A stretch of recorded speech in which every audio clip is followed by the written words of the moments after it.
네, 안녕하십니까. 파생상품 투자권유 자문인력 3과목 4과목을 강의할 송영욱입니다. 3과목 4과목은 주로 이제 좀 암기할 부분이 많은데요. 다른 과목하고 좀 다르게 파생상품 관련된 시험이 좀 어렵죠. 펀드나 증권에 비해서 훨씬 더 어렵습니다. 일단은 용어가 굉장히 어렵죠. 평상시 쓰지 않은 금융용어나 법률 용어가 많이 나와서 좀 어려운 부분이 있는데요. 상과목은 리스크 관리, 영업 실무, 직무윤리 해서 리스크 관리는 좀 어렵고 영업 실무나 그 직무윤리 같은 경우는 좀 암기 쪽이 많은데 실제로 실무를 해봤으면은 쉬운데 실무를 하지 않았을 경우에는 좀 그 부분도 좀 어렵거든요. 그래서 강의하는 도중에 좀 어려운 용어나 이런 것은 좀 풀면서 여러분들 이해하기 쉽게 좀 강의를 할 예정이고요. 4과목은 법규 과목인데요. 법규, 자본시장법부터 거래소 규정까지 있는데 이 부분도 대부분 이제 법률 용어 중심이고 또 법률 용어 중에서 또 파생상품과 관련된 부분 이런 부분들이 일반 암기 과목보다는 좀 더 어려울 수밖에 없는 게 용어 자체가 우리가 일상적으로 쓰지 않았기 때문에 그런데 그런 부분을 조금 설명하면서 강의를 진행하도록 하겠습니다. 이번 시간에는 첫 번째 시간, 3과목 첫 번째 시간 리스크 관리 시간입니다. 리스크 관리는 총 8문제 나오는데요. 그 범위가 그렇게 많지 않고 내용이 약간 좀 계산 문제도 있고 어려운 부분이 있긴 한데 좀 중요한 부분이 어느 정도 좀 정해져 있기 때문에 제가 강의 중에 중요한 포인트를 잘 여러분들이 기억하시면은 어렵지 않게 높은 점수를 맞을 수 있을 거라고 생각이 됩니다. 시작하도록 하겠습니다. 리스크 관리 312페이지 1번부터 한번 보도록 하겠습니다. 리스크 관리는 일반적으로 우리가 생각하는 그 투자 상담할 때 리스크 관리 쪽보다는 금융기관 입장에서 리스크 관리 부서의 입장에서 리스크 관리하는 그런 쪽이 많이 나와 있습니다. 이쪽에는. 그래서 실제 상담하고 직접 연결되는 것보다는 금융기관 전체적으로 어떤 리스크를 관리한다는 측면에서 문제가 나오고 있습니다. 그래서 문제를 보면서 좀 더 구체적으로 말씀을 드리도록 하겠습니다. 1번 보겠습니다. 리스크에 대한 설명 중 잘못된 것은 일반적으로 그 위험이란 말 있잖아요. 영어로 위험이란 말을 영어로는 데인저란 말이 있고 리스크라는 말이 있죠. 어떻게 다를까요? 우리가 그냥 번역할 때는 두 개 다 위험이라고 하는데 여기서 우리가 배우는 것은 지금 요 부분이죠. 데인저는 뭘 데인저라고 하죠? 보통 손해만 보는 그런 쪽이죠. 이익이 있을 수 없고 어떤 교통사고를 당하거나 병에 걸리거나 이런 경우는 데인저 손해만 보는 거잖아요. 근데 리스크는 순수하게 손해만 의미하는 게 아니라 이익 가능성, 손해 가능성과 더불어서 이익 가능성을 내포하고 있습니다. 그래서 데인저하고는 전혀 다른 의미라고 볼 수가 있습니다. 문제를 보면서 추가적으로 더 설명드리도록 하겠습니다. 1번, 리스크가 가지는 두 개의 요소는 불확실성과 노출이다. 그래서 리스크는 일반적으로 우리 리스크 관리에서 리스크는 단순하게 손해를 의미하는 게 아니라 불확실성을 의미합니다. 불확실성이 노출되는 거. 이런 것을 리스크라고 하고요. 2번, 리스크는 측정 불가능한 불확실성을 의미한다. 이게 틀렸네요. 리스크는 측정 불가능한 것을 말하는 게 아니라요. 측정 가능한 리스크를 리스크라고 합니다. 여기서 리스크 관리에서 나온 리스크는 측정 불확실한 위험을 말하는 게 아니라 측정 가능한 위험을 말한다는 거 좀 기억하시고요. 2번, 리스크가 무조건 나쁘다고 평가할 수 없으며 리스크를 줄이는 것만이 최선이라고 말할 수 없다. 이것도 맞는 말이고요. 4번, 리스크는 실제 발생한 사건이 예상과 다를 가능성을 의미하므로 상황이 좋을 때나 나쁠 때나 항상 리스크 관리를 해야 된다. 3번, 4번 문제와 관련해서 이런 말 많이 쓰죠. 하이 리스크, 하이 리턴.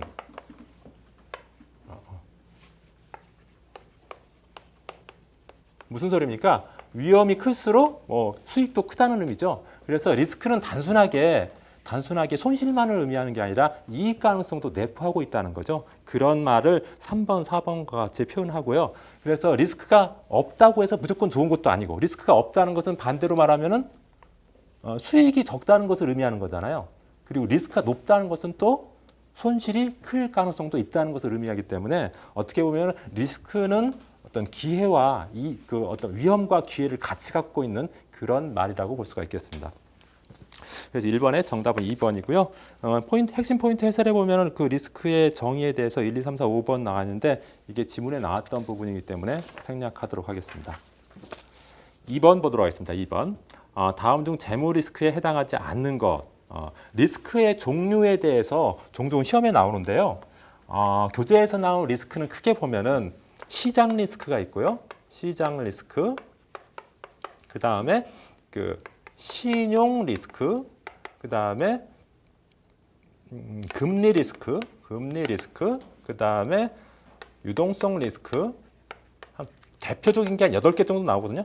요 4가지 하고 그 다음에 그 운영 리스크, 전략 리스크, 그 다음에 법률 리스크, 뭐 요런 법률 리스크 또 하나가 유동성 리스크 나왔고 이런 것들이 나오는데 여기서 이제 대표적으로 가장 중요한 것은 시장 리스크입니다. 시장 리스크. 시험에도 제일 많이 나오는 부분이 시장 리스크고요. 그 다음이 신용 리스크. 나머지는 좀 개념 정도만 아시면 됩니다. 그래서 이번 리스크 관리 시간에 가장 중요한 부분은 이 2가지라는 거 먼저 기억하시고요. 분류할 때 요 시장 리스크부터 유동성 리스크 요것을 재무 리스크라고 하고요. 재무 리스크고 그 다음에 요 밑에 것을 비재무 리스크, 재무와 관련 없는 비재무 리스크라고 파악하고 있습니다. 그래서 종종 다음 중 재무 리스크가 아닌 것, 다음 중 뭐 비재무 리스크가 아닌 것 이런 걸로 또 문제가 되니까 이건 좀 꼭 기억하셨으면 좋겠습니다. 2번 재무 리스크에 해당되지 않는 거 1번 시장 리스크, 2번 신용 리스크, 3번 금리 리스크, 4번 운영 리스크. 운영 리스크는 비재무 리스크에 속하죠. 여기 시장, 신용, 금리, 유동성 리스크가 재무 리스크고요. 그 외에는 비재무 리스크라고 보시면 되겠습니다. 그 핵심 포인트 해설해 보면은 시장 리스크와 신용 리스크 요 개념 금리 리스크, 유동성 리스크, 재무 리스크 4가지 하고 요거의 개념에 대해서 조금 기억하셨으면 좋겠습니다. 시장 리스크는 뭐 주가 변동 리스크나 금리 변동 리스크나 환율 변동 리스크나 또는 그 상품 가격 변동 리스크와 같이 시장이 변할 때 어떤 가치가 변하는 그런 리스크를 시장 리스크라고 하죠. 반면에 신용 리스크는 거래 상대방 위험을 말하는 겁니다. 보통 우리가 일반인들한테 저 사람 신용이 있다 없다 그런 말은 바로 거래 상대방에 대한 위험이 있냐 없냐 그런 걸 말하는 거잖아요. 그래서 신용 리스크는 거래 상대방에 대한 위험 또는 기업 같은 경우 신용 등급이 하락할 위험 이런 것들을 신용 리스크라고 하고요. 금리 리스크는 뭐겠습니까? 금리가 올라가면은 대출자는 위험하죠.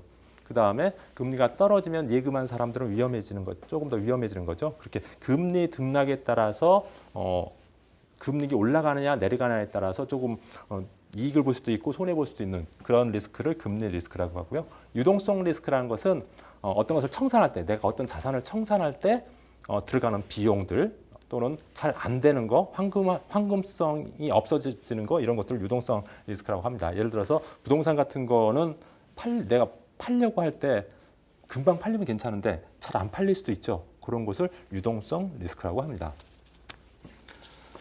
그래서 여기서 정답은 4번 운영 리스크가 되겠죠. 운영 리스크는 그 비재무 리스크가 되니까요. 2번의 정답은 4번이고요. 3번 한번 보도록 하겠습니다. 다음 중 비재무 리스크에 해당되는 거, 여기 비재무 리스크에 해당하지 않는 거네요. 해당하지 않는 거. 인적 리스크는 운영 리스크 중에 하나입니다. 운영 리스크의 하나고요. 다음 전략 리스크 당연히 비재무고, 신용 리스크는 여기 재무 리스크에 포함된다고 했죠. 그래서 3번이 정답이고요. 핵심 포인트 해설해 보면은 비재무 리스크의 유형이 나와 있습니다. 각각 운영, 전략, 법률, 평판 리스트라고 되어 있는데 운영 리스크는 말 그대로 금융기관이 회사 어떤 업무를 운영해야 하는 과정에서 생기는 그런 위험이라고 볼 수가 있고요. 대표적인 게 인적 리스크죠. 그 금융기관에 있는 직원들이 예를 들어서 뭐 혹시 횡령을 하거나 배임을 하거나 그래가지고 손해가 날 수 있잖아요. 이런 게 인적 리스크, 운영 리스크의 하나죠. 그 다음에 내부 시스템 리스크, 어떤 전산이 잘못돼가지고 손해가 날 수도 있잖아요. 그죠? 요즘에 뭐 해킹을 당할 수도 있고 또 전산이 오류가 나가지고 손해가 날 수도 있는 거잖아요. 그런 게 이제 내부 시스템 리스크고요. 그다음 프로세스 리스크라는 것은 내부 절차상 어떤 내부 통제가 제대로 안 돼서 손실이 나는 경우 프로세스 리스크라고 하고요. 외부 사건 리스크는 뭐 예를 들어서 자연재해가 일어나거나 뭐 정치적으로 큰 변혁이 있거나 이런 경우에 생기는 리스크라고 볼 수가 있습니다. 이런 것들이 어떤 운영 리스크라고 볼 수가 있고요. 그다음에 전략 리스크라는 것은 어떤 정치 경제 사회가 변하면서 CEO나 뭐 이 사회에서 전략을 달리 가져가다가 잘못된 경우도 있을 수 있잖아요. 손해가 날 수도 있잖아요. 또 잘 될 수도 있지만 손해가 날 수도 있잖아요. 그런 불확실성을 전략 리스크라고 하고요. 법률 리스크라는 것은 법률로 인한 리스크, 예를 들어서 거래 상대방이 법률적으로 당사자가 아니거나 아닌 사람하고 계약을 했을 때 리스크가 생길 수가 있죠. 또 계약을 이해하지 않아가지고 법률적인 문제가 생길 수도 있겠죠. 이런 리스크가 법률 리스크라고 할 수가 있고요. 평판 리스크는 뭐 회사의 이미지 때문에 손해가 나는 경우, 예를 들어서 회사의 이미지가 나빠지면은 매출이 줄거나 뭐 불매 운동 같은 거 벌일 수 있잖아요. 그 고객들이 그랬을 때 나타나는 그 리스크를 그 평판 리스크라고 합니다. 그래서 그런 것들은 다 비재무 리스크에 속하는 거죠. 4번 보겠습니다. 다음 중 계량 리스크에 해당하는 것은 계량 리스크는 여기서 하나가 재무 리스크에다가 운용 리스크까지 요까지가 계량 리스크고요. 계량 리스크고 요 밑에 전략, 법률, 평판 리스크 요게 이제 비계량 리스크입니다. 그래서 계량 리스크하고 비계량 리스크 구분하고 재무 리스크하고 비재무 좀 구분하시기 바랍니다. 요 운영 리스크는 재무 리스크에는 포함되지 않지만 계량 리스크에는 포함되죠. 자, 1번 운영 리스크 바로 나왔네요. 계량 리스크에 포함되죠. 운영 리스크. 그래서 1번이 정답이고 전략, 법률, 시스템 리스크는 비계량 리스크에 여기 포함이 되죠. 그래서 정답은 1번입니다. 그 핵심 포인트 해설에 보면 BIS 3대 리스크 나와 있죠. 시장 리스크, 그다음에 신용 리스크, 운영 리스크. 시장, 신용, 운영 리스크 요 세 가지는 BIS에서 BIS에서 정하고 있는 3대 리스크라는 점도 좀 기억하셨으면 좋겠습니다. 5번 보도록 하겠습니다. 리스크 통합관리법에 대한 설명으로 옳은 것은 리스크를 관리하는 방법에는 두 가지가 있습니다. 크게 보면은 리스크 관리 개별 리스크 관리법이 있고요. 통합 리스크 관리법이 있습니다. 개별 리스크 관리법은 개별적으로 우리 그 금융기관에는 본점이 있고 그 밑에 뭐 지점들이 굉장히 많이 있죠. 여러 개가 이렇게 수십 개가 지점들이 있잖아요. 그러면은 뭐 각각의 거래부서가 자체적으로 리스크 관리하는 게 개별 리스크 관리법이고요. 통합 리스크 관리법은 본점에 리스크 관리 부서가 있어서 요 부서에서 요 부서가 그러니까 요 중간 부서가 각 지점의 리스크, 각 거래 부서나 회사 전체적인 리스크를 통합해서 관리하는 그런 그 리스크 관리법이 통합 리스크 관리법입니다. 일반적으로 금융기관은 통합 리스크 관리법을 사용하고 있죠. 개별적인 건 또 일부는 개별 리스크 관리법을 쓰지만 일반적인 여기서 리스크 관리에서 말하는 그 리스크는 일반적으로 통합 리스크 관리법을 쓰고 있습니다. 문제 보겠습니다. 통합 리스크 통합 관리법에 대한 설명으로 옳은 것은 1번 거래 부서가 리스크를 관리한다. 주로 거래 부서가 하는 것은 개별 리스크 관리법이라 했죠. 그 다음에 자기가 취한 포지션을 줄이기 위해서 파생 상품을 이용한다. 이런 것들은 개별 리스크 관리법, 개별적으로 관리하는 법. 여기서 해당하는 그런 내용이고요. 3번 그릭 문자를 이용한다는 것도 그릭 문자가 보통 델타, 세타 이런 거 말하는 거잖아요. 이것은 거래 부서가 자기들만의 그런 리스크를 관리할 때 쓰는 그 해치 방법이기 때문에 그릭 문자를 이용하는 것은 요 개별 리스크 관리법이라고 볼 수가 있습니다. 다음 4번 주로 사용하는 위험 측정치는 VAR이다. 통합관리법에서 위험 측정치로 사용하는 것은 VAR. 여기서는 위험을 뭘로 관리하냐면 좀 이따가 그 문제에서 나오겠지만 VAR로 관리하고요. 그 다음에 개별 리스크 관리법에서는 개별적으로 관리하는 방법에서는 그릭 문자를 이용합니다. 그릭 문자. 예를 들어서 베타, 세타, 뭐 델타 이런 것들을 이용한다는 거죠. 그래서 4번은 리스크 통합관리법에 대한 그런 내용이 되겠습니다. 그 1, 2, 3번은 리스크 개별관리법에 해당되는 내용이라고 볼 수가 있겠죠. 그래서 핵심 포인트에 리스크 개별관리법과 통합관리법을 구분해서 설명해 놓고 있는데 이미 말씀드렸던 내용이니까 추가 설명은 생략하도록 하겠습니다. 6번 보도록 하겠습니다. 6번. VAR에 대한 설명으로 잘못된 것은. VAR이란 말이 이제 계속 나오는데요. VAR은 조금 전에 말했다시피 시장 리스크를 측정하는 기준이 되는 거예요. 시장 리스크. 이게 시장 리스크가 제일 중요하다고 했죠? 그래서 VAR도 시험에 아주 잘 나오는 부분입니다. VAR은 Value at Risk. 그래서 그냥 우리가 쉽게 말하면은 최대 손실 예상 금액이라고 보는데요. 좀 구체적으로 설명하면은 VAR이라는 것은 정상 시장에서 주어진 신뢰 수준에 따라 볼 때 목표 기간 동안 발생할 수 있는 최대 손실 금액을 말합니다. 그래서 요 네 가지 문구가 굉장히 중요합니다. VAR은 측정하는 것은 언제 측정하는 거예요? 정상 시장에서 측정하는 거고요. 신뢰 수준이 보통 우리 여론조사에서 나오다시피 95% 신뢰 수준, 99% 신뢰 수준 이런 거 있잖아요. 그것을 말하는 거고요. 목표 기간은 하루 최대 손실 예상이냐, 아니면 25일 최대 손실액이냐 이럴 때 그 목표 기간을 넣을 수가 있고요. 그다음에 최대 손실 금액이 결국 VAR이다. VAR은 왜 시장 리스크를 측정하는 기준이라고 했는데 시장 리스크를 조금 피하기 위해서 조금 줄이기 위해서 과연 어떤 투자를 했을 때 최대 손실 금액이 어느 정도 되는지 한번 파악해 볼 필요가 있을 거 아니에요. 어떤 금융기관 자산으로 예를 들어서 100억을 주식에 투자한다고 쳐보자고요. 주식에 투자할 때 과연 그 주식에 투자했을 때 최대 손실 금액이 어느 정도인지를 일단 파악해야지. 이 정도 만약에 그게 내가 100억 투자하는데 한 50억 정도 깨진다고 나오면은 안 하는 게 맞잖아요. 그런 것을 이거 하냐? 예를 들어서 그 주식에 투자했는데 최대 손실 금액이 한 5억 정도 나온다. 또 어떤 주식은 100억 중에 한 10억, 50억 정도 깨질 수 있다. 이렇게 나온다고 하면은 5억 정도짜리는 선택할 수 있고 50억 정도 깨질 수 있는 건 선택 안 하는 게 좋겠죠.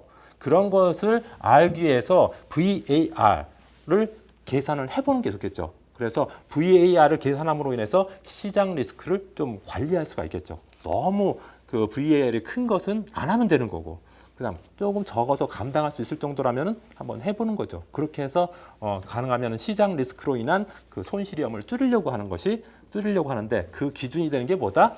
VAR이다. 일단 문제 보겠습니다. VAR은 정상 시장에서 주어진 신뢰 수준으로 목표 기간 동안에 발생할 수 있는 최대 손실 금액을 말한다. 제가 조금 전에 말씀드렸던 내용, 이게 VAR의 개념이죠. 바의 개념.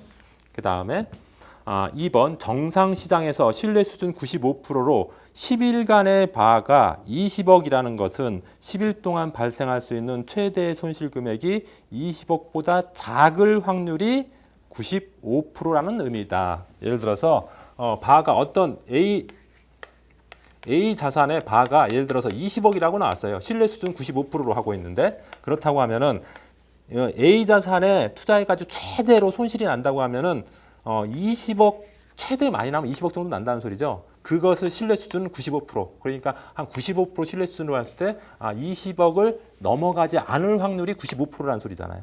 이걸 반대로 얘기하면은 20억을 A에 투자해가지고 20억을 초과해서 깨질 확률이 5%라는 거죠. 그런 의미하고 똑같은 말입니다. 그래서 2번도 맞는 말이고, 3번 바젤위원회는 10일 기준 95% 신뢰 수준에서 바를 측정하도록 권장하는 게 아니라 바젤위원회는 10일 기준 99% 신뢰 수준으로 바를 측정하도록 하고 있습니다. 보통 계산할 때 요 95%짜리는 1.65라는 상수를 쓰고요. 99% 신뢰 수준은 2.33이라는 상수를 쓰거든요. 조금 이따 계산할 때, 계산 문제 나올 때 다시 한번 말씀드리겠습니다. 그래서 99% 신뢰 수준을 하는 게 더 엄격하게 시장 리스크를 관리하는 거죠. 네, 그렇게 알고 계시면 되겠습니다. 그래서 3번이 틀렸고요. 4번 목표 기간이 길어지거나 신뢰 수준이 높아지면 바도 커진다. 일반적으로 바를 어떻게 계산하냐면은 바는 신뢰 수준을 보통 그 알파라고 표현합니다. 알파. 그 다음에 V 자산 가치, 자산 투자되는 자산 가치, 그 다음에 변동성. 이렇게 일반적으로 요 세 가지를 곱하거든요. 그 다음에 이제 뭐 예를 들어서 기간이 있으면은 루트 n, 뭐 25일이면 여기 루트 25, 9일이면 루트 9가 되는 거고 여기 기간을 곱하고 그 다음에 주식 같은 경우는 베타를 곱하고 채권 같은 경우는 수정 듀레이션을 곱하고 그 옵션 같은 경우에는 델타를 곱합니다. 델타. 민감도 지표죠. 민감도 지표를 곱하거든요. 근데 여기서 보면은 목표 기간이 길어지거나 목표 기간이라는 것은 여기 요 n을 말하는 거잖아요. 그죠? 요 n이 며칠이냐 요거 뜻하는 거니까 목표 기간, 신뢰 수준이 99%인 건 2.33을 곱하고 95%인 건 1.65로 곱한다 했잖아요. 그래서 요것이 커지거나 요것이 커지면은 바도 커지겠죠. 그죠? 바도 커진다. 그래서 4번도 맞는 말이죠.